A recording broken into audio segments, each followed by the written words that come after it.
If you know me, you know that I'm not a big fan of sewing. So anything I can find to get around it, I will find. And I found something. It's called iron-on thread. How cool is that? And it comes in a whole bunch of colors and different widths. Some of them are really wide and sparkly, and others are kind of narrow. They come in multicolors, just about any color you could possibly think of. It's in iron-on thread. Now, this is a special thread. It's a unique thread by Kreinig. Now, to use iron-on thread, you have to have a special tool, and it's this right here. It's a mini iron, and there's lots of different reasons to have a mini iron, but you especially need one for the iron-on threads. Now, one thing when you pick up the mini iron, you'll want to make sure that you have a little Teflon piece that sticks to it. Now, it comes in a package that looks like this.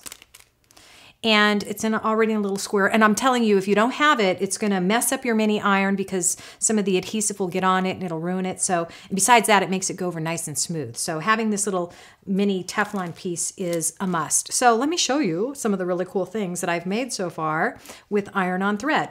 First of all, check out that hot looking rock and roll t-shirt. How in the world did I do that? Well, I used an embroidery pattern. Yeah. So I ironed it on the t-shirt and then I just followed the design with the threading. This right here, I know you've seen me do this technique before, embellishing jeans with an applique, and then I just added to it with some gold iron-on thread and gave it this hot new look.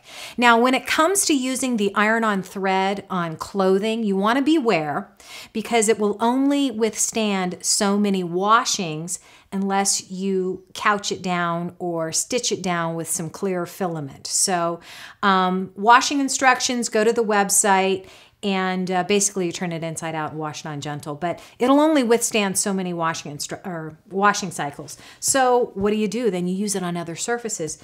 Look at this. I'm not kidding you guys. I picked this up at a garage sale for $3. It's a little mini bag, mini clutch. And once again, I used an iron-on embroidery design to create the word faith, and then I just kind of played with it after that.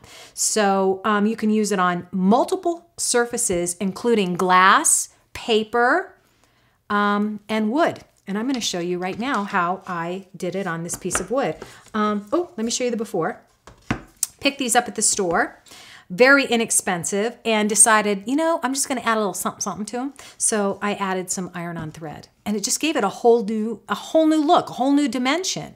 Because it works on so many surfaces, you know, I suggest that you do a little experimenting. Okay, so I'm going to pick out some threads to use, and I'm just going to follow the design that I have right here on the wood. And what's great about this is it has a temperature on it, has low and high. I kind of like to keep it somewhere just slightly close to high, but you don't really need to go that hot. So I'm just going to follow my design right here. And what you do is you just put the iron on, and this gets really, really hot. You guys do not, I repeat, do not let the kids use this tool unless you know you're there, or even then, I don't know. This gets pretty hot. All you want to do is snip it off just like that, and then just put your iron on there and flatten it down. Watch. Here's that fold technique again, just down like that. It gives it a nice little pattern. Now, let me just say that, let's just say you go along and you decide that, you know what, I don't really like, you know, where that is. So you can do one of two things. Depending on the surface, you can pull it off, or you can simply take your iron and place it in the area that you want to remove, and then while it's still hot, it'll come off nice and easy.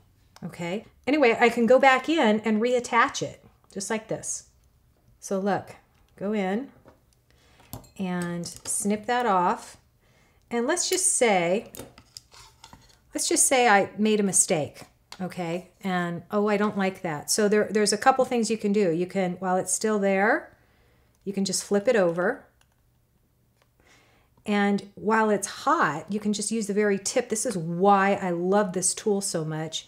You can kind of move it around. Like I said, this gets really, really hot. So I would not use, this is not really a project for little ones. But look at that. I mean, how cool is that, right? And when you look at it on objects, it looks like I spent a lot of time hand stitching this on when all I really did was use my secret tool, my iron on thread and my mini iron, and you're good to go.